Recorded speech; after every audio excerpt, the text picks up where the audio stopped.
possam sentar. Ministro, na sala de julgamento.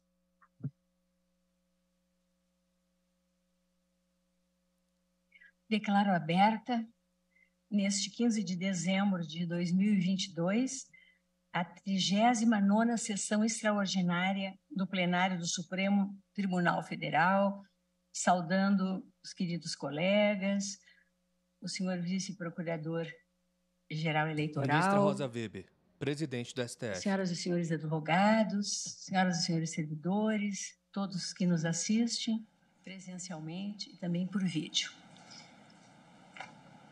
Peço à senhora secretária que proceda à leitura da ata da sessão anterior.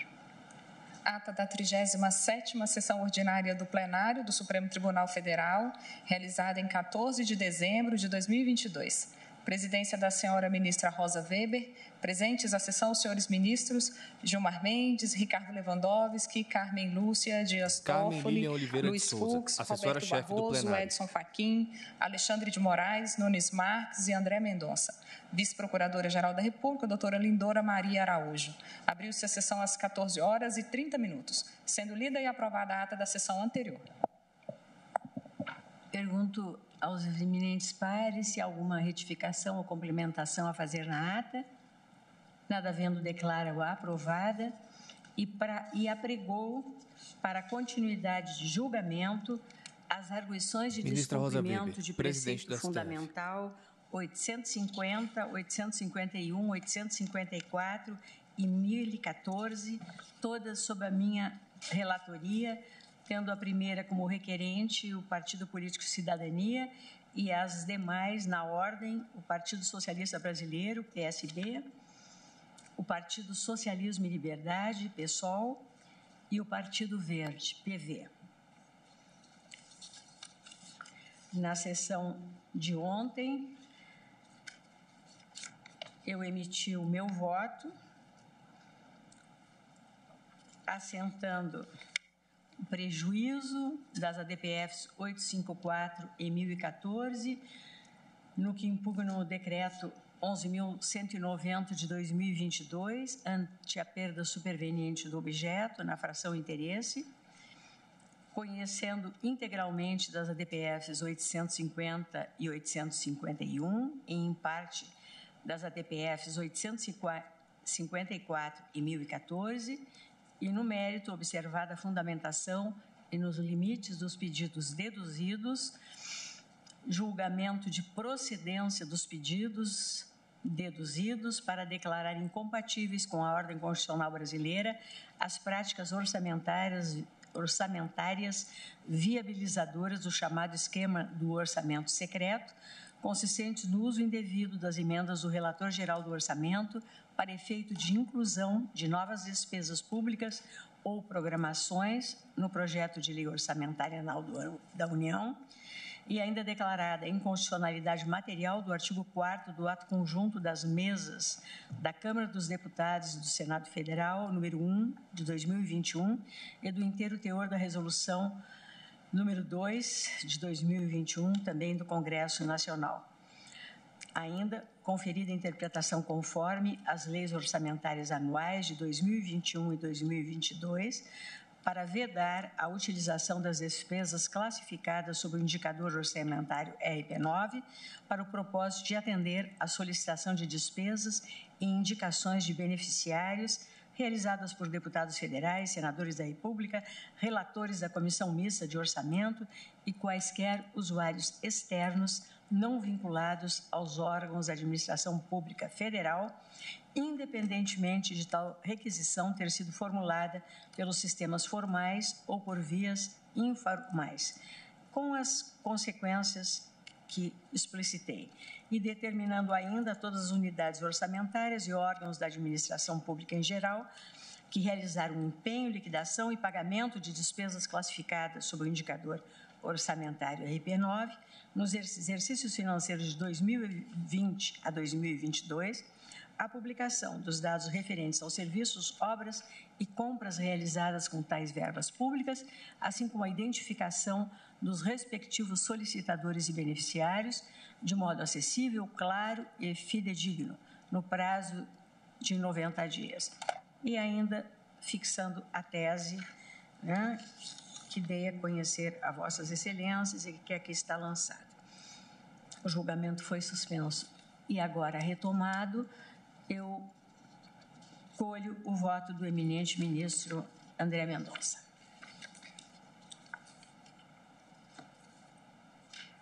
Ministro bebe copo d'água.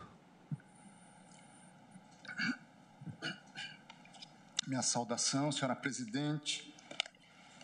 Saudação. André Mendonça, ministro do STF. Pela relatoria e densidade do voto exarado por Vossa Excelência, na data de ontem. Saudação, eminente ministra Carmen Lúcia, eminentes pares. Julgamento conjunto, ADPFs 850, 851, 854 e 1014. Bonet, eminentes advogados, servidores e todos aqueles que nos acompanham nessa sessão. Queria, antes, registrar, na mesma linha do que fez Vossa Excelência, em relação a essa proposta recém-encaminhada por parte do Congresso Nacional, de um projeto de resolução que altera os normativos do Congresso em relação à chamada RP9, ainda que, até porque ainda não objeto de existência, validade e eficácia no mundo jurídico, não será objeto por si só ou de modo específico da análise que ora faço à luz da temática trazida. Permita-me, senhora presidente, acompanhar o relatório de Vossa Excelência, né, que foi bastante elucidativo e minucioso também, que já foi trazido durante o início na abertura da sessão de julgamento correspondente às presentes ações, razão pela qual passo imediatamente ao voto. Eu vou procurar fazer um resumo aqui também, ainda que em função até da complexidade da discussão, não será o resumo tão breve como eu tento fazê-lo de modo mais rotineiro. De plano, a despeito de restar bastante sensibilizado pelas questões preliminares levantadas pela AGU e pela PGR, eu afasto as preliminares que foram aduzidas nos feitos correspondentes. Nesse sentido, no tocante ao mérito, eu organizo o presente voto basicamente em 4 etapas ou em 4 subtópicos. O primeiro, que trata da questão da constitucionalidade dessas emendas parlamentares e também do princípio da legalidade. O segundo, correspondente aos princípios da moralidade e da impessoalidade. Em terceiro lugar, aos princípios da publicidade e transparência. E, por fim, uma análise sobre a questão da impositividade ou não dessas emendas denominadas RP9. Assim, quanto ao primeiro tópico, que trata do regime constitucional das emendas parlamentares e o princípio da legalidade, eu consignando que a pretensão dos arguentes é ver reconhecida a discrepância entre as despesas públicas executadas a partir do indicador RP9 e o regime constitucional das emendas parlamentares. Ademais, entendem que essas emendas contrariam o princípio da legalidade vigente na prática do Congresso Nacional desde a LOA de 2020. Segundo o meu entendimento, decidir sobre essa controvérsia constitucional demanda, de um lado, prévio conhecimento do relacionamento entre os poderes executivo e legislativo atinentes à atividade financeira do Estado brasileiro e, de outro, como se chegou ao atual estado da arte. É de conhecimento de todos que a engenharia constitucional imaginado pela Assembleia Nacional Constituinte de 87 e 88 tinha como objetivo estabelecer um ciclo orçamentário operante em um regime democrático. Para isso, era imprescindível evitar equívocos das ordens constitucionais pretéritas, no tocante à exacerbação dos poderes do Executivo ou do Legislativo. Segundo Antônio Rocha, entre 1946 e 1963, imperava, abre aspas, a solução populista em relação aos abusos havidos no Estado Novo. Assim, o Congresso Nacional possuía ampla e praticamente irrestrita liberdade para modificar a proposta do Executivo mediante emendas parlamentares. Ministro, bebe copo d'água. Nas palavras do supracitado autor, abre aspas, a legislação aprovada no Congresso já trazia despesas em montante superior às receitas orçadas. A percepção generalizada era que a indisciplina fiscal do Congresso estava no epicentro das dificuldades econômicas do país. A partir do regime militar, em 64, a título de representar o interesse e a vontade da nação, um dos fundamentos do ato institucional número 1 de 64 era, expressamente e literalmente, garantir meios indispensáveis à obra de reconstrução econômica, financeira, política e moral do Brasil, de maneira a poder enfrentar de modo direto e imediato os graves e urgentes problemas de que depende a restauração da ordem interna e do prestígio internacional da nossa pátria. A partir dessa compreensão, entre 1964 e 1984, o Parlamento tinha sido completamente alijado do processo orçamentário, em prol da denominada estabilidade macroeconômica. Assim, implantou-se um sistema de orçamentos múltiplos, em que somente o orçamento geral da União era submetido ao crivo do Legislativo. Diante desse panorama, demonstra-se compreensível a engenharia constitucional intentada na Assembleia Nacional Constituinte. Ainda de acordo com Rocha, 3 foram as diretrizes condutoras dos trabalhos da Comissão do Sistema Tributário, Orçamento e Finanças Públicas, acerca do tema orçamento. Primeira diretriz, a reunificação orçamentária. Segunda diretriz, o restabelecimento do planejamento de médio prazo na administração pública, notadamente por meio de novos instrumentos no ciclo orçamentário e, sem dúvida a mais importante, a recuperação de prerrogativas do Poder Legislativo para a elaboração do orçamento e a fiscalização da sua execução. Por sua vez, Ricardo Lobo Torres apontou como uma das falhas básicas da Constituição de 88 o fato de ela ter transplantado, nas suas palavras, das constituições da Alemanha e da França, países parlamentaristas, a ideia de uma lei de diretrizes orçamentárias que não poderia se aclimatar, como realmente não se aclimatou, no ambiente presidencialista brasileiro, o que tem sido, em boa parte, uma das causas do atraso na aprovação do orçamento.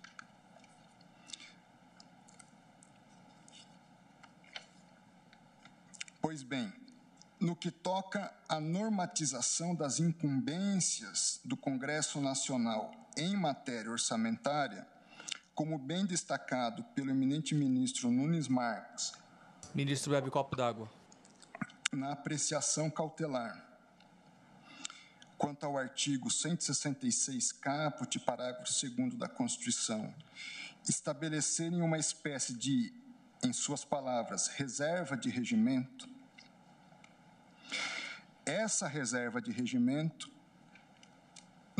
no entender do ministro Nunes Marques e também ora adotado por mim, acabou por estabelecer um regime comum das duas casas do Poder Legislativo dispor sobre a sua forma de funcionamento, incumbências pertinentes ao exame e à produção do parecer acerca dos projetos de lei orçamentária e à regulamentação da apresentação, análise e a apresentação das emendas parlamentares a estes, Portanto, revela-se escorreita a constatação feita por Fernando Limonge e Angelina Sheibub, em obra seminal sobre a política orçamentária no presidencialismo de coalizão, no sentido de que a normatização da Comissão Mista de Orçamento revela-se da alçada íntima do próprio Poder Legislativo. Por isso, ao contrário de ofender o princípio da legalidade, o Poder Constituinte conferiu importância fulcral às normas internas de funcionamento da CMO. Sob a égide, portanto, da nossa Constituição em vigor, são basicamente 4 fases que explicam essa procedimentalidade. E eu estabeleço aqui 4 marcos de resoluções. Em primeiro lugar, a resolução do Congresso Nacional número 1 de 91, a número 2 de 95, a número 1 de 2001 e a número 1 de 2006. Embora eu traga aqui um aplainado histórico dessas 4 resoluções, eu vou me dedicar à última apenas na leitura, que é a número 1 de 2006. Nesse diploma normativo, visualiza-se melhoria incremental no que toca à especificação do procedimento de emendas parlamentares individuais e à constrição dos poderes do relator geral do PELOA. De toda forma, convém observar que a resolução número 3 de 2015 veio a adaptar esse arcabouço normativo à realidade das chamadas emendas impositivas, criadas a partir da emenda constitucional número 86 de 2015. Eu cito aqui alguns dispositivos, portanto, da resolução número 1 de 2006, conforme a alteração trazida na resolução número 3 de 2015, especialmente, artigo 51, dispõe que o relator geral apresentará um relatório preliminar. O artigo 52, inciso 2, alínea G, dispõe que o relatório preliminar a ser apresentado pelo relator geral será composto de 2 partes. Uma parte especial, que conterá, no mínimo, a linha G, as orientações específicas referentes à apresentação e à apreciação de emendas de relator. Artigo 56. Estabelece que a reserva de recursos será composta por eventuais recursos provenientes da reestimativa das receitas, da reserva de contingência e outros definidos no parecer preliminar do relator, deduzidos os recursos para atendimento de emendas individuais, de despesas obrigatórias e de outras despesas definidas naquele parecer. Do mesmo modo, o artigo 144, inciso 3 e parágrafo único, definem que os relatores somente poderão apresentar emendas à programação da despesa com a finalidade, inciso 1, de corrigir erros e omissões de ordem técnica ou legal, inciso 2, recompor total ou parcialmente dotações canceladas, limitada a recomposição ao montante originalmente proposto no projeto, e inciso 3, atender às especificações dos pareceres preliminares. Ou seja, desde 2015, pelo menos, nós temos a possibilidade do relator do orçamento apresentar emendas, tanto em relação a erros, como em relação à recomposição de dotações, como a outras especificações definidas no parecer preliminar. Em síntese, entendo que o processo de construção institucional da engenharia constitucional relativa ao processo orçamentário é objeto de paulatino aperfeiçoamento, sendo certo que no presente momento se faz urgente. Contudo, dessa constatação, não consigo chegar à conclusão de que existe uma omissão há décadas em decorrência da ausência de regras legislativas positivadas, como fazem crer os autores. Igualmente, não me parece correto caracterizar o estado de coisas vislumbrado a partir de 2020 como um desvio de finalidade das emendas de relator. É certo que essa modalidade de emenda aos projetos de lei orçamentária nunca esteve atrelada unicamente à correção de erros técnicos ou legais, como demonstra Rodrigo Faria ao assim expor em obra doutrinária. Não obstante a ascendência temática das emendas de relator geral do PELOA tenha sido súbita e impactante, tais emendas fazem parte da cultura orçamentária de elaboração do projeto de lei orçamentária desde os primórdios do tratamento regimental conferido ao tema, ou seja, desde 2001, pelo menos. Prossegue o mesmo André autor. Mendonça, ministro do STF. Em outros termos, especificamente julgamento em relação conjunto à ADPF resolução 850, número 1 de 851, 854 e do Congresso 1014. Nacional, existe a possibilidade de haver emendas de relator geral fora das estritas hipóteses de erros e omissões, desde que estabelecidas no parecer preliminar. Corrobora ainda tais constatações a documentação da tramitação da peça orçamentária disponível nos sites eletrônicos da Câmara dos Deputados e do Senado Federal, a qual permite comprovar, historicamente, que sempre houve emendas de relator geral para além das hipóteses estritas de erro ou omissão de ordem técnica ou legal. E, ademais, que as emendas de relator geral destinadas às correções de ordem técnica e legal apresentam uma média histórica de 66,18%. Então, das emendas de relator destinadas numa média histórica, diz o autor, em relação a erros, 66,18%. Enquanto que as emendas destinadas ao acréscimo ou inclusão de dotação no PELOA registram percentual médio de 33%. Ainda com base nesse retrospecto normativo, respeitosamente, não me parece correta a alegação feita por um dos partidos autores, no sentido de que a possibilidade do relator geral infirmar recursos de despesas obrigatórias representaria ofensa ao artigo 166, parágrafo 3º, inciso 3, alineado à Constituição. Na mesma incorreção, incorre uma outra arguição quando se afirma que a destinação das RP9 permite interferência a qualquer tipo de despesas públicas, inclusive as obrigatórias. Isso porque o problema, quando houver, decorrerá do próprio parecer preliminar aprovado pelo plenário da Comissão Mista do Orçamento. Como último tópico nesse eixo analítico, ministro bebe copo d'água. Também não entendo possuir razão na alegação desenvolvida no sentido de que as emendas de relator seriam inconstitucionais, por não possuírem a mesma estatura normativa das emendas individuais e de bancada.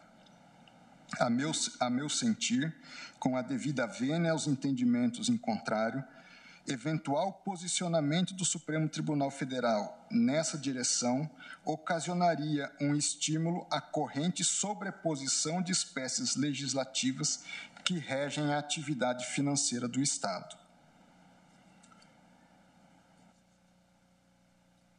Em suma, rejeito as alegações dos arguentes quanto à existência de vício de inconstitucionalidade no que se refere ao princípio da legalidade e ao regime constitucional das emendas parlamentares.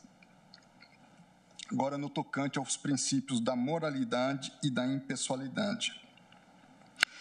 No bojo de outro eixo analítico, percebe-se uma confluência das argumentações dos requerentes no sentido de imputar ao objeto a pecha de inconstitucionalidade à luz dos princípios da moralidade e da impessoalidade. Nessa versão, a execução orçamentária dada no RP9 estaria sendo utilizada impropriamente como moeda de barganha política, isto é, destinada a garantir apoio parlamentar a uma coalizão governamental. Ademais, as decisões tomadas nessa seara restariam desprovidas de qualquer critério técnico ou legal objetivamente verificável. Nesse sentido, extraio de antemão assento as minhas reservas pessoais relativamente a ser ou não o papel de um tribunal constitucional substituir-se no foro dos poderes eleitos em matérias orçamentárias. Nesse sentido, extraio do pensamento de Lawrence Lessig que as categorias basilares do pensamento constitucionalista levado a efeito na justiça constitucional devem primar pela fidelidade e constrição. Logo, a meu juízo, cabe ao Supremo Tribunal Federal, em matérias eminentemente políticas, de um lado, guardar fidelidade ao texto constitucional e ao seu papel na arquitetura institucional por este erigida, e, de outro lado, promover a constrição institucional a si e aos litigantes, no sentido de guardar a uniformidade do direito. Nesse ponto, faço 3 constatações que movem meu raciocínio a respeito da análise da eventual ofensa ou não aos princípios da moralidade e da impessoalidade. Em primeiro lugar, a despeito da complexidade da questão, entendo tratar-se de grande equívoco desconsiderar a tradição constitucional brasileira a endereçar um problema republicano dessa magnitude. Sendo assim, a meu sentir, confundir controvérsias jurídicas de natureza estruturante, a dinâmica da disputa do poder na democracia, como a esfera eminentemente de moralidade administrativa, não consiste, a meu ver, no equacionamento adequado para a solução do problema. Ademais, ao focar no indicador RP9, que, na verdade, permitiu identificar e quantificar o fenômeno ora combatido, cai-se em problemática situação derivada da má concepção da questão. Dito de forma mais direta, o que se observa no RP9 é sintoma, a meu ver, e não a causa em si do problema tratado. Por conseguinte, com as devidas vênias, inclusive a posição trazida pela eminente relatora, em relação aos princípios em questão, penso que a questão de fundo não consiste em exceção ao regime orçamentário, formando assim, que formaria um orçamento paralelo. Caso assim o fosse, sob a égide da Constituição de 88, a prática orçamentária na nova República teria nascido em um estado de permanente inconstitucionalidade. A meu sentir, a controvérsia em tela deve ser vista sob as lentes da separação dos poderes, em função da qual se extrai uma autoridade compartilhada para decidir sobre os temas mais relevantes do Estado brasileiro. De modo específico, penso que o que está em jogo na recente sobreutilização das emendas de relator consiste no deslocamento da discricionariedade desde os ministérios do Poder Executivo às casas do Congresso Nacional. Em terceiro lugar, entendo que, no tocante à capacidade institucional do próprio Supremo Tribunal Federal para realizar uma reforma de governança orçamentária nos moldes pretendidos nas arguições também não se revelam mais adequados. A propósito, vale perceber do relatório final da supracitada, é que no curso do relatório eu cito a CPMI dos anões do orçamento, que eu fiz um resumo e acabei passando. Então, em relação ao relatório final da CPI dos anões do orçamento, houve uma série de recomendações feitas por aquela comissão com o fito de propor nova sistemática orçamentária, como, por exemplo, a elaboração compartilhada do Orçamento Geral da União, a extinção da Comissão Mista do Orçamento, a criação de uma Comissão Parlamentar Mista para a Sistematização Orçamentária, a definição de percentual mínimo de aplicação de recursos e continuidade de obras, limitação ainda maior dos poderes de emendar a lei orçamentária, o fortalecimento dos sistemas de controle interno e externo, o aparelhamento organizacional e material do Poder Legislativo, mudanças na legislação eleitoral e partidária e modificações na própria Constituição. Ou seja, sob a minha leitura, as conclusões trazidas naquela CPI dimensionaram o problema de uma forma complexa, como, de fato, acho que todos nós, nesse sentido, reconhecemos que é, e demandando soluções de várias ordens. Então, alterações na Constituição, alterações na sistemática interna do Congresso Nacional, a tal ponto de sugerir, inclusive, a extinção da comissão mista, o que, de fato, nunca aconteceu. E acho que talvez nem seja esse um ponto a ser levado adiante. Né? A comissão mista, penso, com acertos ou desacertos, ela precisa existir, precisa haver esse debate, é importantíssimo. Eu não fiz, confesso, um juízo de valor e, por favor, considerem essa observação preliminar em relação à minuta de resolução recém-trazida pelo Congresso Nacional. Mas uma das propostas trazidas pela CPMI foi a elaboração compartilhada do orçamento.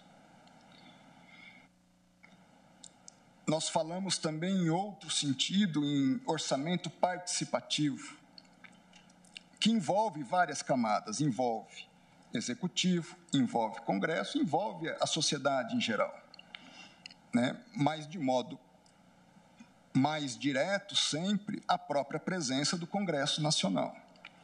Então, os graus de objetividade trazidos na resolução, a princípio, como ponto de partida, pelo menos, porque essa questão orçamentária não só é complexa, como ela demanda uma análise de experimentação de realidades que precisam, por vezes, ser corrigidas, mas caminham num grau muito maior de objetividade, com repartições de receitas percentuais que garantam o atendimento de todas as visões representadas no Congresso Nacional, maiorias e minorias. Por conseguinte, com as devidas vênias a quem tenha entendimento distinto, entendo que, em relação aos princípios da moralidade e da impessoalidade, a questão de fundo não consiste em exceção ao regime orçamentário como um todo, formando o que formaria um chamado orçamento paralelo.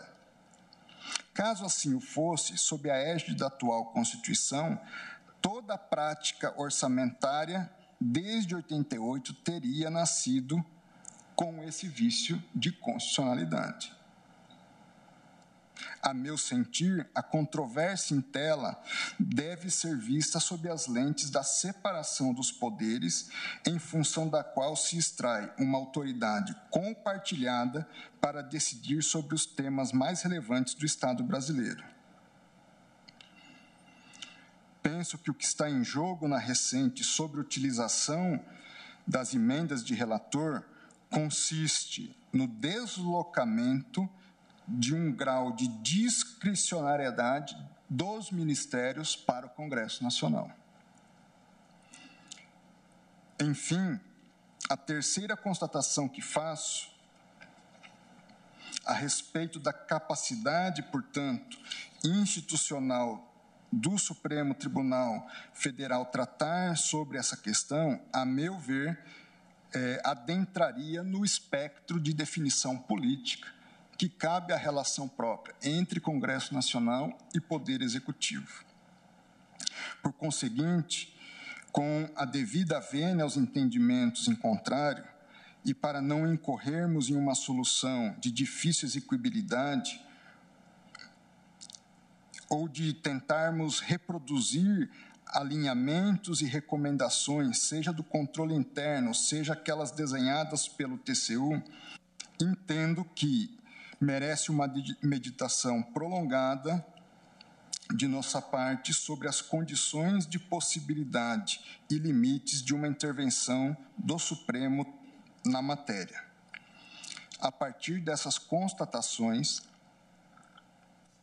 ministro, toma uma xícara de café. Acolho, em parte, a alegação dos arguentes unicamente para empregar o técnico do apelo ao legislador para que esse normatize as emendas do relator geral, de modo a explicitar a priori os fundamentos levados periodicamente em consideração para a fixação do volume financeiro da execução pertinente ao RP9, bem como aos respectivos critérios de rateio desse montante entre as duas casas do Congresso e seus respectivos órgãos, de modo especial a Comissão Mista do Orçamento.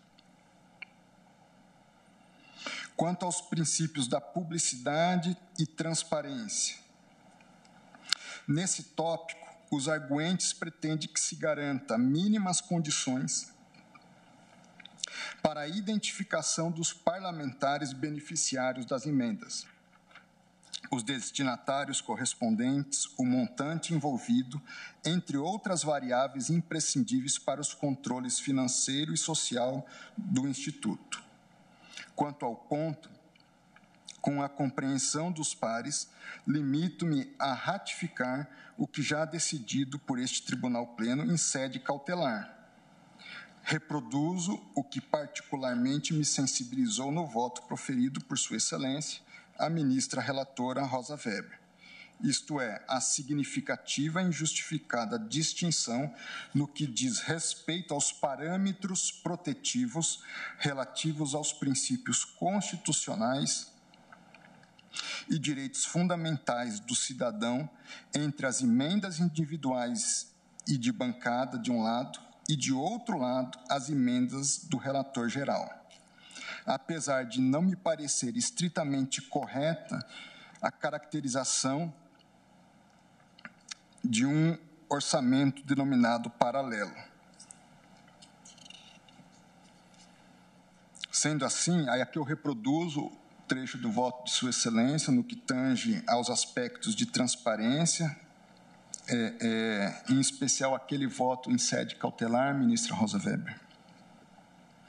Sendo assim, verifico que já constara do relatório final da referida CPMI dos anões serem traços próprios do emprego empírico das emendas de relator geral, tanto a descaracterização da autoria das proposições quanto a dissimulação dos seus beneficiários. A despeito disso, ao final da década de 90, Oswaldo Sanches verificava que o uso de tais emendas remanescia com referidos atributos, de modo a servir como instrumento de favorecimento de determinados parlamentares, programas, entidades ou unidades federadas. Mais de uma década depois, em 2011, a propósito de celebrar 40 anos da consultoria legislativa da Câmara dos Deputados, Eugênio Gregianin também destacava o emprego dessas emendas parlamentares como forma de descaracterizar a autoria de determinadas proposições, porquanto, com a aprovação da Lei Orçamentária Anual, inexistiam quaisquer indicações ou marcações na lei orçamentária que permitissem identificar determinada programação como decorrente de acréscimo ou inclusão efetuada pelo relator geral. Nesse contexto, demonstra-se patente, a meu ver, a inadequação do ato de hostilizar a criação do indicador RP9, pois é justamente esse que, de algum modo, ou ainda que de modo ineficiente, viabilizou o controle dessas emendas parlamentares. A meu sentir, o caminho mais adequado é se apontar parâmetros e critérios em consonância ao texto constitucional para a paulatina evolução do arcabouço normativo do processo legislativo orçamentário. Portanto, em minha compreensão, considero existir omissão parcial dos poderes executivo e legislativo pertinente à dimensão objetiva dos direitos ou dos princípios da transparência, da publicidade e da informação relativamente aos atos do poder público. Sendo assim, entendo ser dever dos arguidos promover modificações em seus procedimentos com a finalidade de garantir às emendas do relator geral similar níveis de garantia de transparência e publicidade presente nos ideais regulatórios encontrados nas emendas impositivas, tanto individuais como de bancada. Ou seja, o tratamento de transparência e publicidade na RP9 não pode diferir, sob a minha ótica, das emendas individuais e de bancada. Em síntese, concluo nesse tópico que merece parcial acolhimento o que é aludido pelos arguentes quanto à infringência pelo objeto dos princípios da transparência, da publicidade e do controle social das finanças públicas. Ministro bebe café. Valho-me, uma vez mais, da declaração de inconstitucionalidade sem a pronúncia de nulidade, para que, no prazo de 60 dias, o Congresso Nacional garanta as emendas de relator identificadas pelo Código RP9 o mesmo nível de transparência e de controle verificáveis na execução referente aos denominados RP6, que são referentes à despesa primária decorrente de emendas individuais, e RP7, que são as despesas decorrentes de emendas de bancada. Novamente, com referência ao que decidido por este Supremo Tribunal Federal, na ADI 6649 e na ADPF 695, de relatoria do ministro Gilmar Mendes, ressalvado o meu posicionamento pessoal, rememoro que se assentou a seguinte tese: a transgressão dolosa ao dever de publicidade estabelecido no artigo 23, inciso 1 da LGPD, fora das hipóteses constitucionais de sigilo, importará a responsabilização do agente estatal por ato de improbidade administrativa, nos termos do artigo 11, inciso 5, da Lei de Improbidade, sem prejuízo da aplicação das sanções disciplinares previstas nos estatutos dos servidores públicos federais, municipais e estaduais.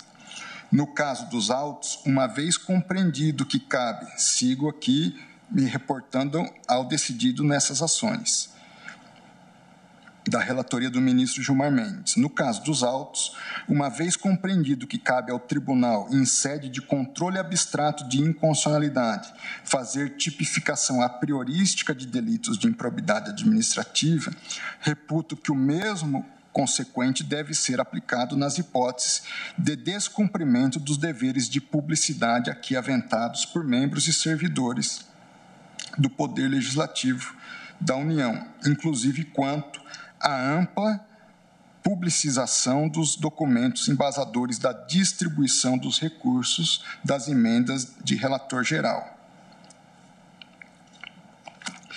Tese. O ministro faz a anotação. Agora, entrando na questão da impositividade das emendas, eu também abordo, à luz desse tópico, André Mendonça, a tese ministro de julgamento do STF. proposta por Sua Excelência, eminente ministra relatora. Em desfecho ao presente julgamento voto conjunto, e ADPF considerado o exíguo tempo disponível 854 para e meditar 1014. sobre um tema tão extenso e robusto, que eu diria até inesgotável em algum sentido, né? É um tema bastante complexo.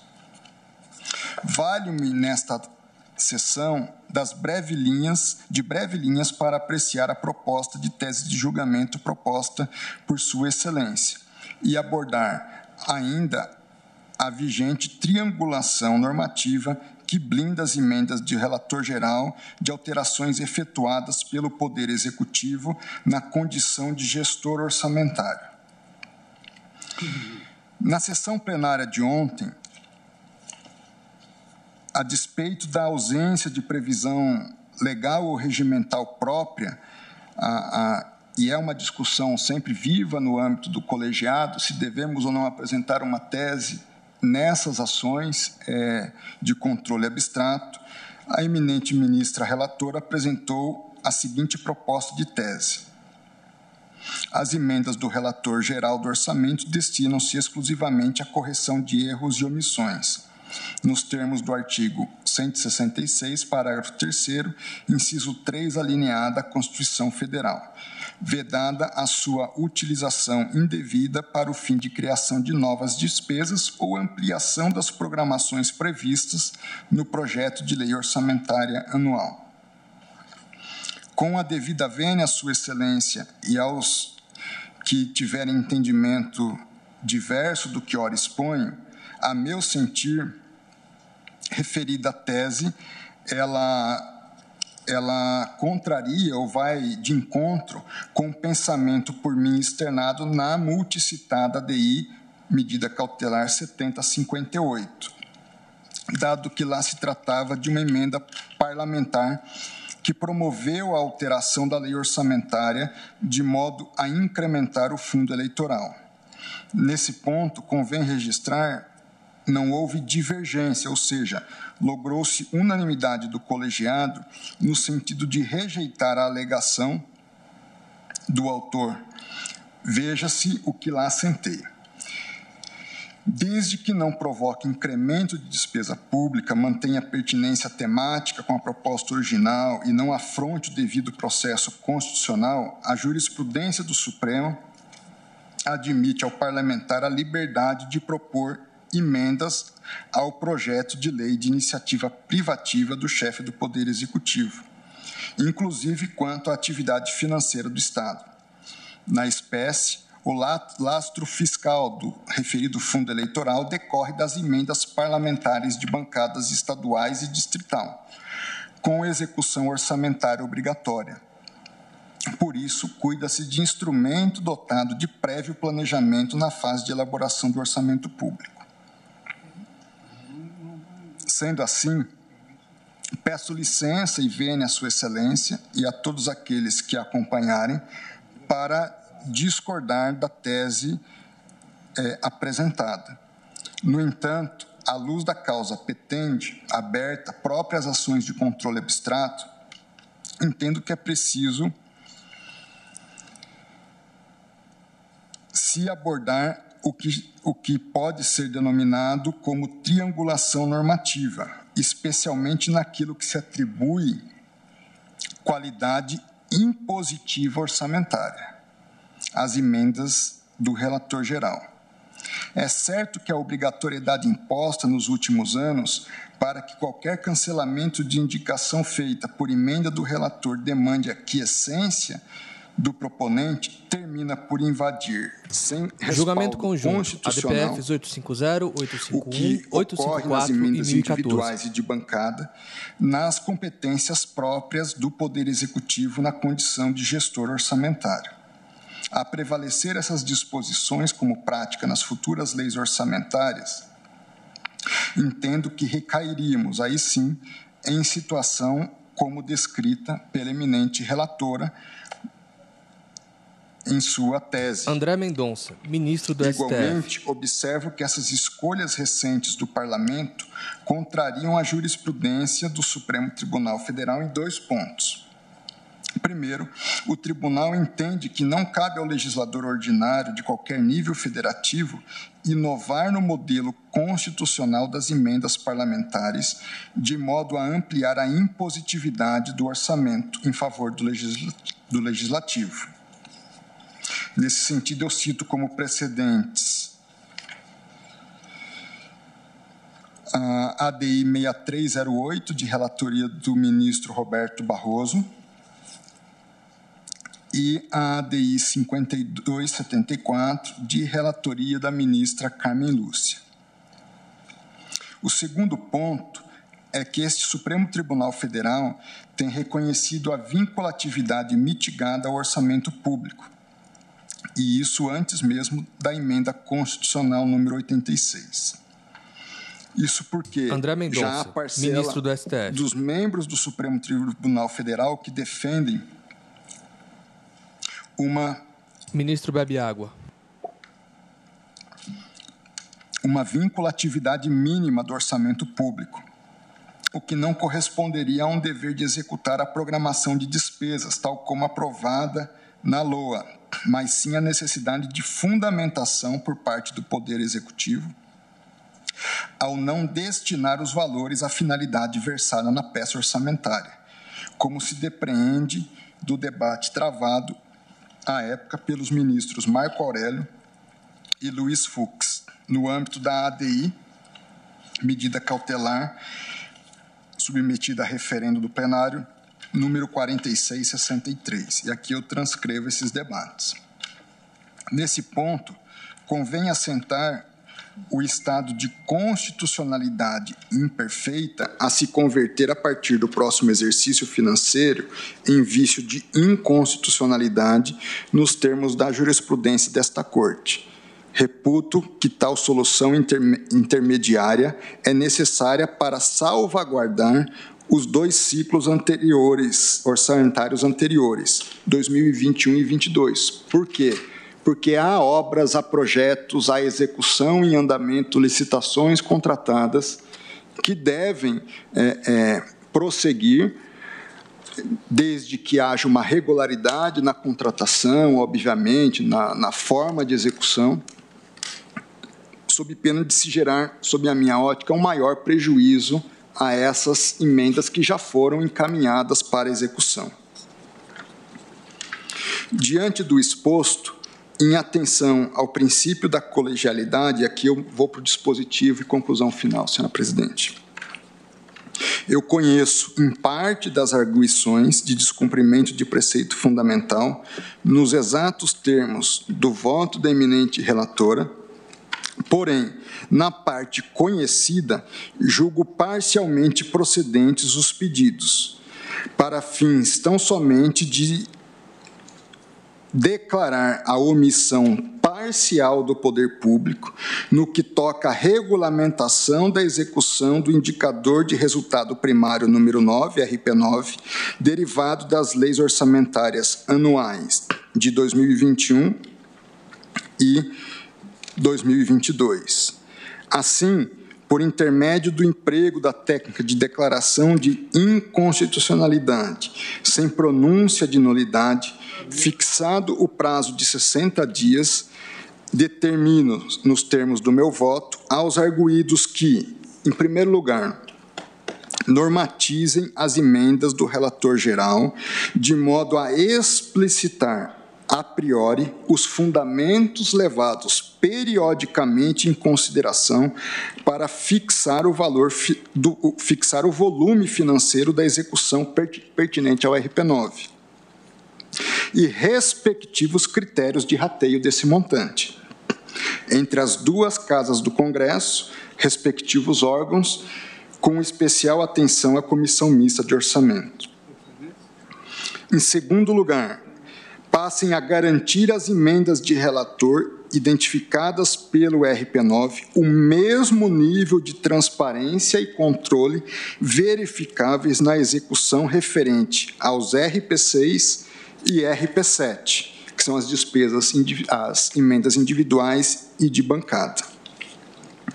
Ademais, na esteira da última sessão deste voto, proponho a fixação de interpretação conforme a Constituição para assentar que, apesar de ainda constitucional, encontra-se em trânsito para a inconstitucionalidade parcela do regime das emendas do relator geral do orçamento, isto é, prescrições normativas a exemplo da expressão, e exceto quanto à exigência de anulação integral a que se refere a linha B do inciso 3, com RP9, contida no parágrafo 8º do artigo 4º da Lei nº 14.303, de 2022, a LOA de 2022, e o artigo 71 da LDO de 2022, naquilo que estabelece que o preceito não se aplica às programações com identificador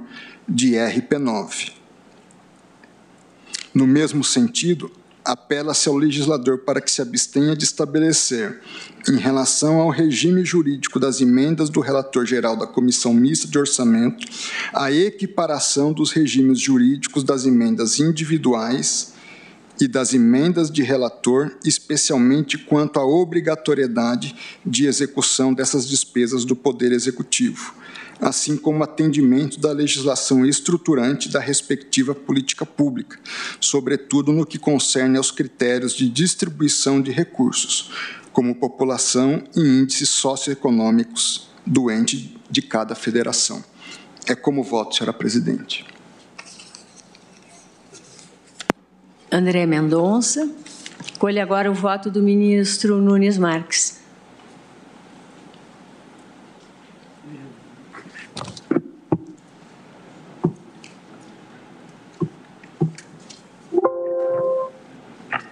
Quero cumprimentar todos os presentes na pessoa da nossa presidente, ministra Rosa Weber. Senhora presidente, eminentes colegas, creio que a matéria já está devidamente posta pelos ministros que me antecederam, em especial pela relatora, cujo erudito voto apreciou o tema em todas as suas perspectivas. Tentarei, por isso, ser o mais breve possível. Trago um resumo do voto que farei juntada. Estão em mesa para julgamento as ADPFs 850, 851, 854 e 1014, ajuizadas pelas agremiações partidárias Cidadania, Partido Socialista Brasileiro, PSB, Partido Socialismo e Liberdade do Poder Público, relativos à execução do indicador de resultado primário RP número 9, despesa discricionária decorrente de emenda de relator geral orçamentária no LOA de 2021 e de 2022. A questão central está em saber se o atual procedimento de formalização e execução das chamadas emendas do relator, notadamente a partir do orçamento de 2020, ferem a Constituição Federal. Os argumentos pró e contra já foram devidamente colocados pelos eminentes colegas que me antecederam, em especial a presidente e relatora, ministra Rosa Weber, de modo passo diretamente ao exame das questões controvertidas.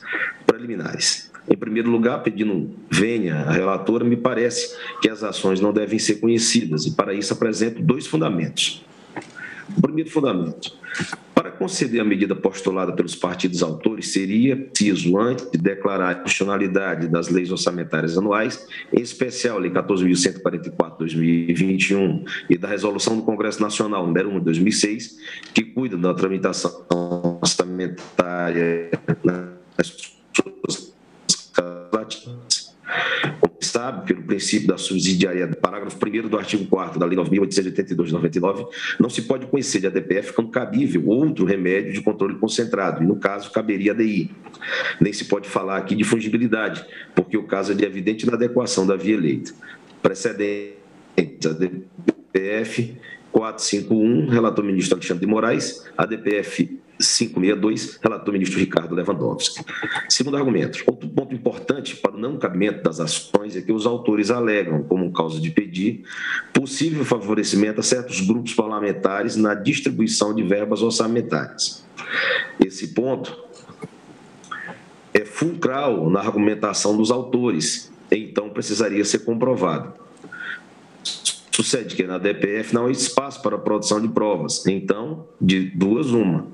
Ou admitimos, por presunção, a veracidade das afirmações dos autores a respeito do alegado favorecimento, o que, com a devida vênia, tem base legal, admitimos, e aí precisaríamos de provas, o que, no entanto, não é possível fazer em sede de ADPF. Verdade, bem observadas as petições iniciais, sequer são especificadas quais foram as emendas que favoreceram certos grupos parlamentares. Tudo está no texto argumentativo bastante vago e basicamente preso a uma reportagem que investigou despesas realizadas em prefeituras.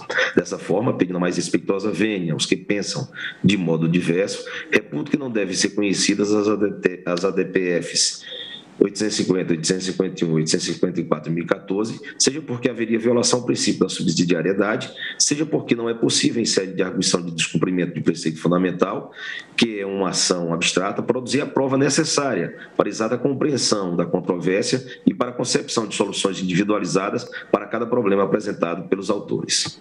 Voto, portanto, pelo não conhecimento das ações. Passo ao mérito. Para serem superadas as questões plenárias, apresento desde logo a minha posição sobre o mérito. Faço isso, antes de tudo, lembrando que a própria ideia de parlamento está historicamente ligada ao orçamento público. Como se sabe, o primeiro parlamento do mundo, que foi o inglês, nasceu das refregas em torno da existência de que as dotações pretendidas pela Casa Real passassem antes pelo assentimento de um órgão representativo, em princípio de uma democracia e posteriormente de todo o povo. A célebre Magna Carta, a precursora de todas as constituições, surgiu justamente desse embate entre rei e parlamento sobre o orçamento. Se é certo que a primeira preocupação das casas legislativas foi com as receitas do orçamento, especialmente as tributárias, não menos exato é que o parlamento foi progressivamente assegurando-se também do poder de fixar as despesas, até porque uma coisa implica a outra. Basta ver que a Constituição Americana, que é de 1787, no seu artigo 1, seção 9, afirma que nenhum direito será retirado do Tesouro se não é consequência de dotações feitas por lei. No Brasil não foi diferente. A nossa Constituição Imperial de 1824 já subordinava a Assembleia Nacional à fixação anual de despesas públicas. Artigo 15, inciso 10. E em seu artigo 172 impunha ao Ministério da Fazenda a competência para apresentar à Câmara dos Deputados anualmente um balanço geral da receita e da despesa do ano antecedente e, igualmente, do ano futuro. A Constituição de 1891, a primeira da República, seguiu a mesma linha e tornou ainda mais forte as prerrogativas das casas legislativas sobre o orçamento, pois previu ser crime de responsabilidade do presidente da República atentar contra as leis orçamentárias votadas pelo Congresso. Item 8º do artigo 54. A Constituição de 1934 abriu uma seção específica para tratar dos orçamentos públicos, capítulo 2, artigo 50, mantendo a regra de que caberia ao Legislativo a sua aprovação e, ademais, estendeu a possibilidade de crime de responsabilidade aos ministros de Estado, quando atentassem contra as leis orçamentárias. A Constituição de 1937, sintomaticamente, representou um enorme retrocesso nas prerrogativas do Legislativo, coartando o Parlamento a votar o orçamento em prazos exíguos, com a possibilidade, inclusive, de adoção de orçamentos elaborados pelo próprio Executivo, caso não aprovados aqueles enviados pelo seu chefe. Artigo 71 e 72, Constituição de 1937. Não por acaso também deixou de ser crime de responsabilidade do presidente atentar contra a lei orçamentária. A Constituição de 1946 retomou a tradição democrática e restituiu ao Parlamento todas as competências para aprovar e fiscalizar a execução do orçamento. artigos 73 a 77. A Constituição de 1967 evidenciou bastante as regras para a elaboração das leis orçamentárias, inclusive posterior em 4.320 de 64, que trouxeram notável progresso nos aspectos técnicos de elaboração e de execução de orçamentos. Pois bem, faço essa pequena digressão histórica para realçar o que afirmei no início. Orçamento público e parlamento são ideias inseparáveis. Não se pode pensar no orçamento em seu sentido genuíno que não seja decorrente da aprovação parlamentar. Nem, por outro lado, se pode cogitar de um parlamento sem poder sobre o orçamento. Então, quando vemos partidos políticos minoritários virem ao Supremo Tribunal Federal para pedir a limitação dos poderes do parlamento sobre o orçamento, devemos ter a maior prudência com tal demanda. A história mostra que quanto maior o poder do Legislativo sobre o orçamento, mais democrático é o país. E a nossa Constituição de 1980 corrobora essa tese, pois é pródiga em regras que deixam sob a responsabilidade do Parlamento não apenas a aprovação, mas também a fiscalização da execução orçamentária. De resto, a nossa prática constitucional tem sido no sentido de vigiar o Parlamento nesse ponto. Inclusive, já tivemos impedimento de um presidente da República por descumprimento de regras orçamentárias estipuladas pelo Parlamento. O eminente ministro Luiz Fux, no recente, unânime julgado no agravo regimental, no mandado de segurança 38.485 DF, sessão plenária virtual, de 11 de novembro de 22 a 21 de novembro de 2022, impetrado por um parlamentar contra as emendas RP9, fez a seguinte advertência, disse Sua Excelência: como se percebe, é patente a tentativa de uso político e estratégico desta Corte, porque não logrou êxito na seara legislativa e assim aciona o Poder Judiciário como uma espécie de terceiro turno de deliberação a fim de discutir a validade de normas que atribuições ao relator geral do orçamento. Todavia, não é esta missão, é guardar a Constituição e não o regimento interno de Casa Legislativa. A análise da juridicidade da controvérsia deve ser realizada no âmbito da própria Casa Legislativa, sob pena de ultraje à separação de poderes e à independência do Congresso Nacional, para disciplinar o seu funcionamento de acordo com suas normas regimentais. Temos que ter as nossas reservas pessoais quanto às práticas parlamentares em matéria de orçamento. Talvez o Congresso pudesse ser mais objetivo nas suas escolhas, mais claro nos seus procedimentos de aprovação do orçamento, menos político, enfim. Todas essas aspirações, no entanto, esbarram no fato de que o Congresso naturalmente age por uma lógica política, não por uma lógica estritamente jurídica. E isso não nos deve estarrecer, pois no mundo todo é assim que se passa. Norberto Bobbio, no seu clássico Teoria Geral da Política, afirma, inspirado em Max Weber, que políticos agem por uma ética de grupo e não por uma ética de convicção individual. A diferença entre moral e política é que aquilo que é obrigatório na moral nem sempre é considerado obrigatório na política. Portanto, é bastante problemático que o controle judicial da atividade legislativa busque questionar os critérios políticos de decisão parlamentar com base em ética de convicção extraída de princípios. Os princípios são muito vagos e a sua amplitude semântica é capaz de gerar inúmeras regras, algumas até contraditórias entre si. Se estamos avaliando uma área tão proteiforme como é a política, precisamos admitir que existe um espaço considerável de movimentação do decisor e que a sindicabilidade de atos depende de regra expressa na Constituição, não de princípios. Ademais, princípio por princípio, o da separação de poderes é talvez um dos mais relevantes no exercício da jurisdição constitucional. E ele constrange a ação do judiciário em matérias interna corporis do Poder Legislativo, como dito no precedente há pouco citado e que tratou especificamente das emendas RP9, que foi o MS 38.485 DF.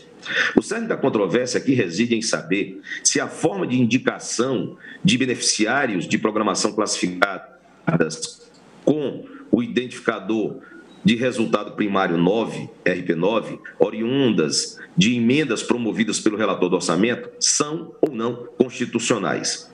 Os partidos autores alegam suposto desvirtuamento do processo orçamentário por meio das ditas emendas de relator, utilizadas, conforme sustentam, para favorecer parlamentares na execução, pelo Poder Executivo, das programações incluídas na lei orçamentária. Antes de tudo, volto a insistir que a matéria claramente é interna corporis do Congresso. Tem o que deve haver redobrada parcimônia na análise da questão ante o tratamento constitucional da matéria, que confere ao Congresso Nacional a competência regimental e, portanto, exclusiva para disciplinar o procedimento alusivo ao orçamento.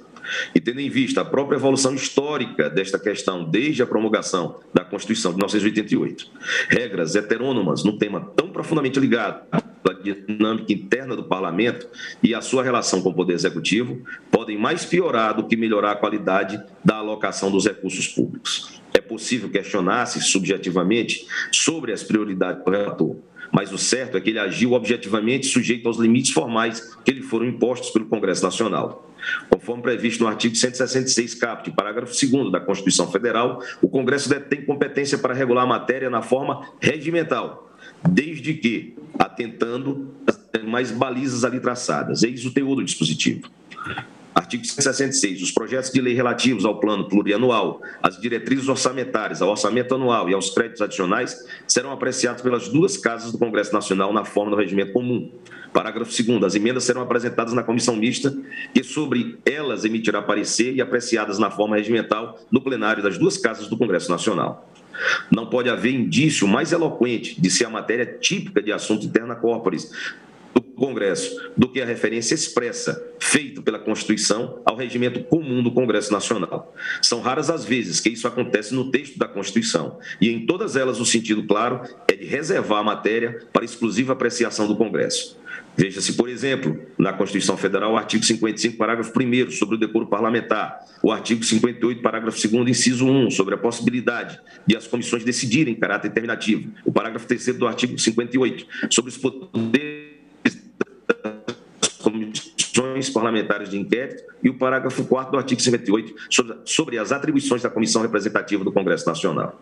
É bastante simplificadora a ideia de que se pode estabelecer regras internas rígidas e cogentes para o funcionamento do Congresso Nacional em matéria orçamentária.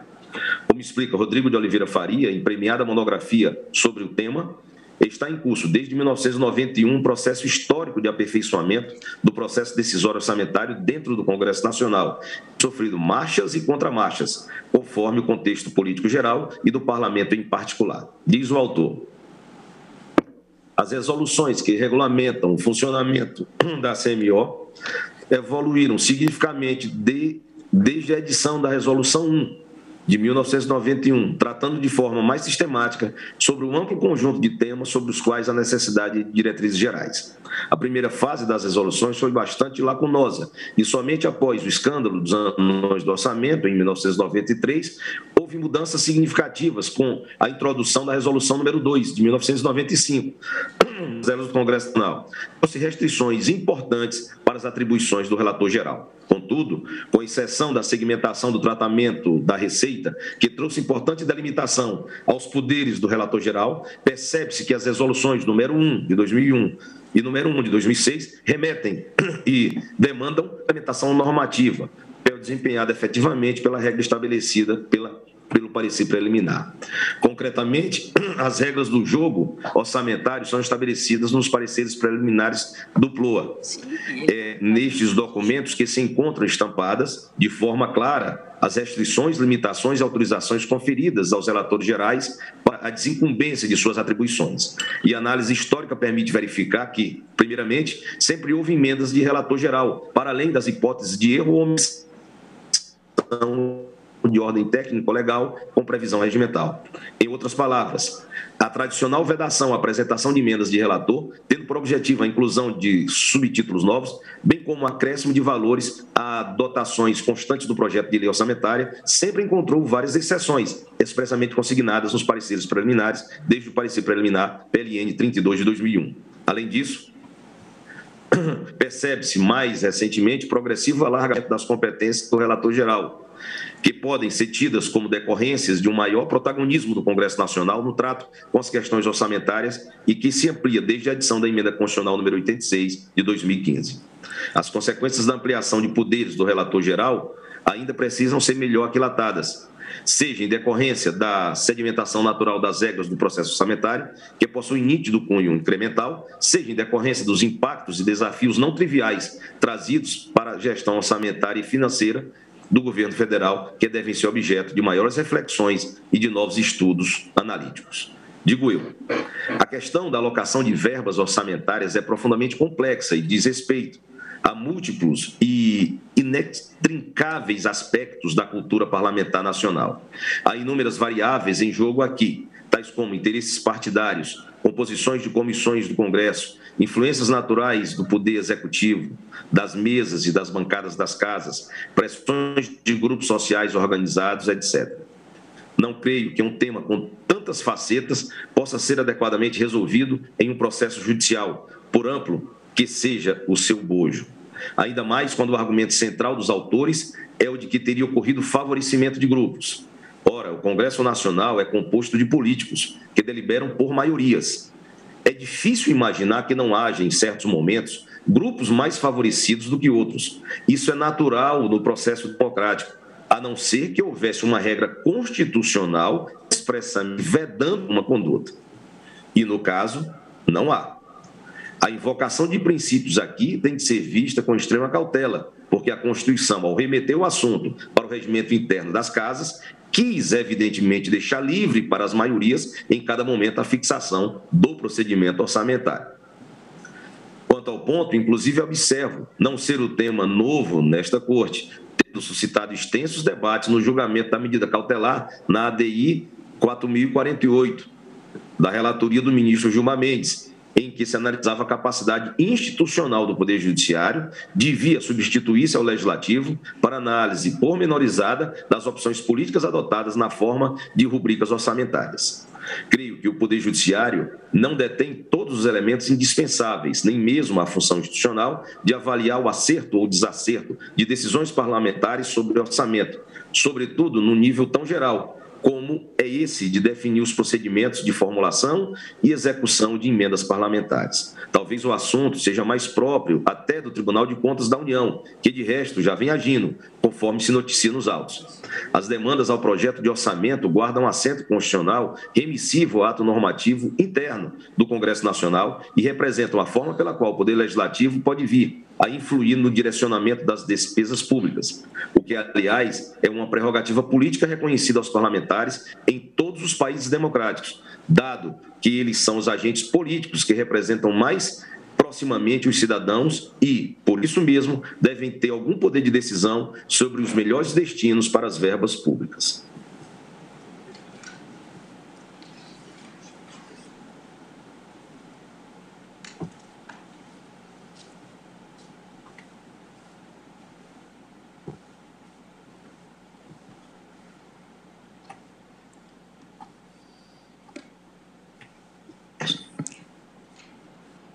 Ministro Nunes Marques, houve algum problema na... Houve na formatação... Só um minuto, senhora presidente. Não, fique... É só porque nós deixamos de ouvi-lo.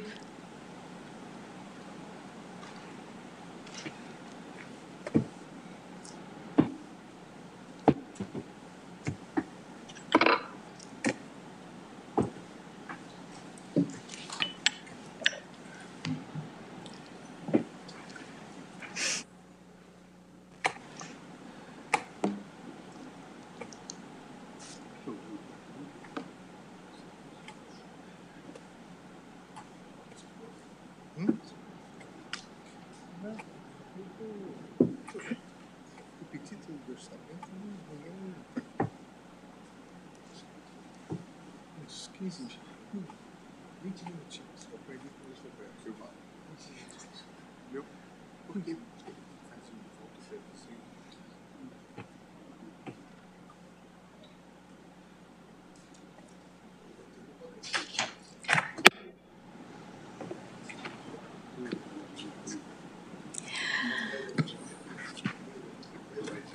Ministro Nunes Marques, se Vossa Excelência está com algum problema técnico, eu posso... Eu vou ler o voto impresso, senhora presidente, porque o computador teve um pequeno problema, eu vou passar a leitura, eu tenho uma versão impressa. Ah, certo. Obrigada.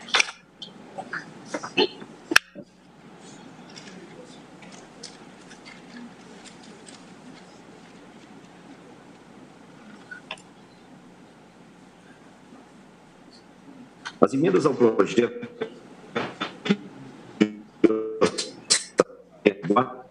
representa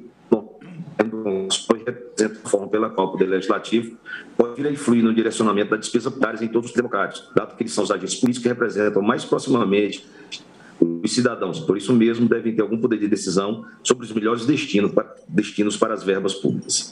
Desvios de recursos, má aplicação de dinheiro público, direcionamentos indevidos, enfim, toda forma de dilapidação do orçamento público podem e devem ser objeto de ações concretas dos órgãos de controle, mas não servem como fundamento para invadir a autonomia do Congresso Nacional e para tutelá-lo em assunto que a Constituição claramente quis deixar sob o domínio exclusivo dos parlamentares. Nessa altura, não posso deixar de lamentar os fatos noticiados pela jornalista ferida pela eminente relatora.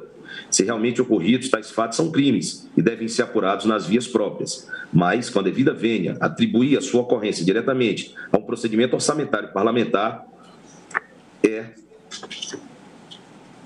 no entanto, mas com a devida vênia, atribuir a sua ocorrência diretamente a um procedimento exclusivamente orçamentário parlamentar merece uma maior reflexão. O recurso público passa até chegar à extremidade inferior dos estamentos burocráticos por inúmeras etapas que culminam na liquidação e efetiva realização da despesa. É nessas etapas técnico-financeiras que ocorrem as fraudes e mau baratamento, e é nelas que se deve concentrar o esforço fiscalizatório e não no campo da política, onde naturalmente deve imperar a liberdade deliberativa. De acordo com a Resolução 1 do Congresso Nacional, que no regimento do Congresso Nacional, as emendas parlamentares são divididas com base em 2 critérios: o órgão de origem, relator, comissão e bancada individual, e o objeto, remanejamento, apropriação e cancelamento, artigos 37 a 55 e 140 a 147. O relator do projeto de lei orçamentária detém atribuição regimental que o legitima a realizar 3 formas de emendas: para corrigir erros e omissões de ordem técnico-legal, para recompor eventuais dotações canceladas e atender especificações presentes nos pareceres preliminares. É precisamente na última forma de autorização para emenda, constante do inciso 3 do artigo 144 da resolução acima citada, que o relator tem maior liberdade. Isto é, a maior discricionariedade do relator vem dos pareceres preliminares do projeto de lei orçamentária anual, sendo resultado, assim, de uma vontade política colegiada do Parlamento em cada exercício orçamentário. Segundo Rodrigo Oliveira de Faria, na monografia já citada, tem havido uma modificação qualitativa e quantitativa dos poderes do relator, ao menos a partir de 2018, afirma o autor. As modificações qualitativas mais marcantes nessa reconstituição histórica são: 1. A possibilidade de apresentação de emendas para incorporar ao orçamento os efeitos de proposições legislativas em tramitação no Congresso Nacional. 2. A incidência da faculdade de fundo do ministro, pelo relator-geral, o Palácio também sobre GNDs 4 e 5. No que diz respeito à autorização para de dotação do projeto ou inclusão de obras, ou acréscimo de recursos, efetivamente, dos pareceres preliminares de 2020-2021, pode vislumbrar tais modificações como desdobramentos da faculdade de ações que tenham caráter nacional e se destinem ou que constam os pareceres ministro do STF. Desta forma, desde o parecer preliminar, o projeto de lei número 13 de 2014 do Congresso Nacional, no caso específico, em comento, vislumbrou-se mais uma mudança de redação do que propriamente uma inclusão adicional de autorização.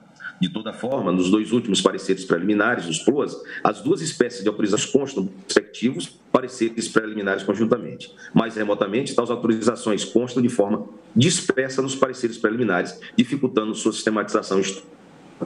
Volto eu. Já se vê que, de fato, tem ocorrido um processo de maior concentração de poderes nas mãos do relator, mas isso não tem se dado de modo unilateral, nem muito menos por suposta influência do Poder Executivo. Trata-se de um movimento orgânico das casas legislativas, como resultado de arranjos políticos específicos e da própria relação dinâmica com o Poder Executivo em cada momento histórico. O relator-geral do orçamento é o responsável por proceder à composição dos diferentes interesses envolvidos em torno do orçamento, coordenando os esforços para potencializar a aplicação dos recursos públicos nas finalidades presumivelmente mais relevantes, dado que indicadas nos pareceres preliminares. Se os seus resolvem atribuir-lhe maiores poderes, nada há de estranho nisso. Aliás, nos tribunais, os relatores agem monocraticamente em inúmeros processos, por autorização legal, Por que no parlamento não poderia fazê-lo? Nunes Marques, se há garantido ministro do recurso para o STF. colegiado, não há de inusitado na fórmula procedimental. A falta de eventual assento constitucional não afasta as emendas de relator de minucioso tratamento conferido Nunes Marques, pelo plano ministro mental, do STF. terna corpus, portanto, de modo que, seguindo-se as especificações do parecer preliminar e durante o processo de discussão e aprovação da lei orçamentária, tais ajustes do relator passam por escrutínio dos pares. Depois, ainda, o que dispõe o artigo 25 da resolução em comento, no que delega ao Comitê de Admissibilidade de Emendas a atribuição para propor inadmissibilidade das emendas apresentadas, inclusive as de relator, aos projetos de lei orçamentária anual, diretrizes orçamentárias e do plano plurianual, podendo-se, portanto, nos termos do artigo 146, rejeitar a proposta que venha a contrariar a norma constitucional, legal ou regimental. Adicionalmente, o artigo 148 prevê que qualquer membro da Comissão Mista de Orçamento poderá apresentar ao presidente, com o apoiamento de 10% dos membros da respectiva casa na comissão, contestação relativa à estimativa de receita, à fixação de despesa, à admissibilidade de emenda ou a dispositivo do texto relacionado aos projetos de lei orçamentária anual e seus créditos adicionais, de lei e diretrizes orçamentárias e de lei do plano plurianual, bem assim suas revisões. Nota-se que, dentro do procedimento regimental, há detalhado regramento direcionado ao controle das emendas, justamente para que se evite o alegado desvirtuamento do processo. Não é verdadeira, portanto, a tese de que o relator é completamente livre para emendar o orçamento. E aqui vale destacar, em que pese a disponibilização de todo um procedimento de controle, não houve, no curso do processo orçamentário, de acordo com as informações prestadas pelo Senado Federal e pela Câmara dos Deputados, nenhuma forma de impugnação às emendas apresentadas pelos partidos políticos. Preferiram os autores judicializar a questão. Conforme ressaltado nas informações do Senado e da Câmara dos Deputados, todas as emendas do relator geral para o PLO de 2021 estão vinculadas a alguma dessas autorizações previstas no parecer preliminar sobre o projeto de lei orçamentária anual, ou seja, foi seguido o procedimento regimental. Ora, as maiores ou menores atribuições deferidas ao relator serão reflexo da conjuntura política daquele específico ciclo político orçamentário, parecendo-me que, dentro de cenários excepcionais, como ora vivido, de acentuada crise sanitária, social e econômica, vem o Parlamento atribuir competências ampliadas ao relator. Margem de ação, cumpre realçar, não é necessariamente ruim e não será obrigatoriamente observada pelos exercícios seguintes. Isso dependerá da aprovação pela comissão mista de novo parecer preliminar, tudo dentro de um cenário em que, observados o controle e a fiscalização dos demais parlamentares, tem-se como pressuposto a busca pelo bem comum. Com a devida vênia dos que pensam de forma diferente, assumir como verdadeira a tese de que se deve corrigir o processo parlamentar de concepção de orçamento por via do controle de constitucionalidade, envolveria não apenas verificar em que medida as disposições contidas na Resolução 1 de 2006 do Congresso Nacional estariam sendo atendidas, o que demonstra por si só tratar-se de pleito que foge ao escopo do controle concentrado de constitucionalidade, como também examinar em que termos seriam sido desrespeitadas as autorizações contidas no parecer preliminar, invadindo questões nitidamente terna corporis do Poder Legislativo. E isso teria que ser feito para que sempre teremos um novo orçamento e um novo dependeria da análise particularizada de cada emenda, o que implicaria verdadeira intervenção do Poder Judiciário na atribuição alocativa inerente ao Legislativo. Não ignoro a possibilidade de controle de leis orçamentárias pela via abstrata, consoante a evolução da jurisdição do Tribunal, especialmente a partir da ADI, em sede de medida cautelar 4.048. Mas tal controle se exerce abstratamente apenas com base em parâmetro expresso na Carta Magna, tal como a autonomia aos aspectos que a própria Constituição eloquentemente relegou para o regime interno das casas legislativas. Não quero com isso dizer que o procedimento adotado pelo Congresso Nacional quanto ao controle das chamadas emendas de relator não possa vir a ser aperfeiçoado, em especial ante as pertinentes críticas que recebe em virtude da falta de transparência e publicidade de alguns de seus elementos. Todavia, a questão merece ser analisada sobre o signo do diálogo institucional, das atribuições constitucionalmente delimitadas e tendo por propósito exclusivo os autoajustes que se mostrem necessários. Quanto à questão da transparência, sim, me parece que os autores têm razão. As programações orçamentárias são públicas e as informações a ela atinentes, de um modo geral, devem realmente estar disponíveis a qualquer cidadão mediante consulta. Embora já tenha havido progressos importantes nesse particular, conforme as informações apresentadas, creio que ainda se pode em muito avançar. A necessidade de se proceder à divulgação das informações relacionadas às emendas de relator em todas as fases do ciclo orçamentário, inclusive como forma de garantir maior controle e fiscalização, quer dos demais parlamentares, quer da sociedade civil, quanto à origem e à destinação dos recursos públicos.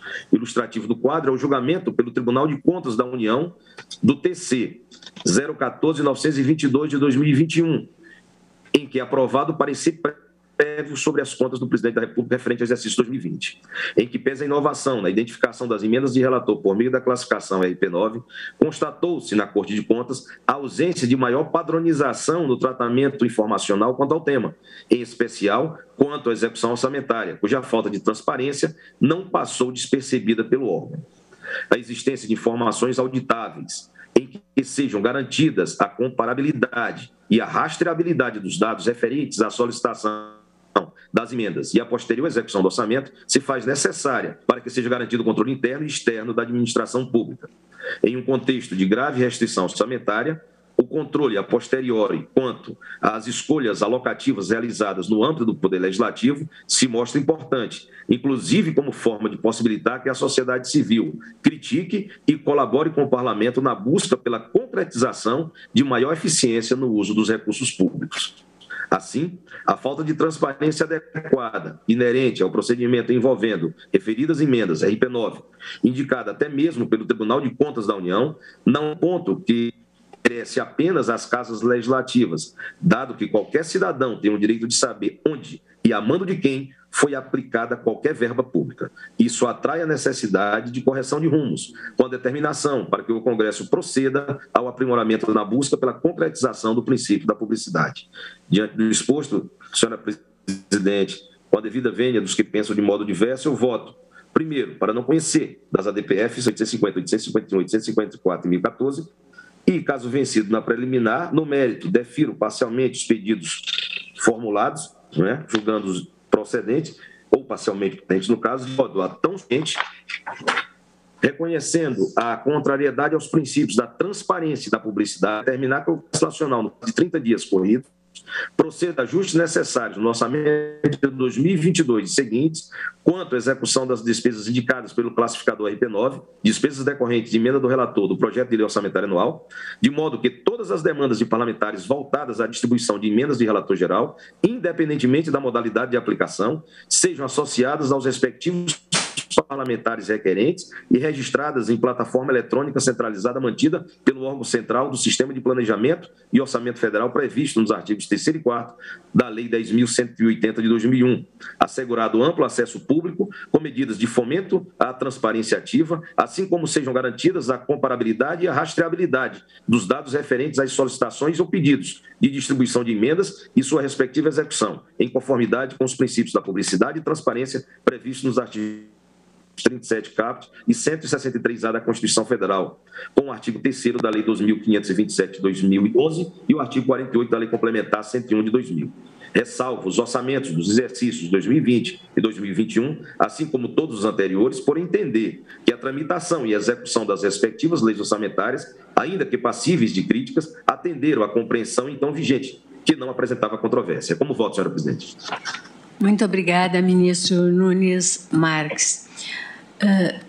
Senhora ministra, senhores ministros, nós estamos no horário regimental do intervalo. Eu só iria pedir que nós, se pudéssemos observar os 30 minutos para podermos dar continuidade aos votos após o seu término. E antes de suspender a sessão, eu quero registrar a presença neste plenário do senhor Leonardo Stefan, criador do perfil no Instagram STF em Foco, juntamente com alguns de seus seguidores.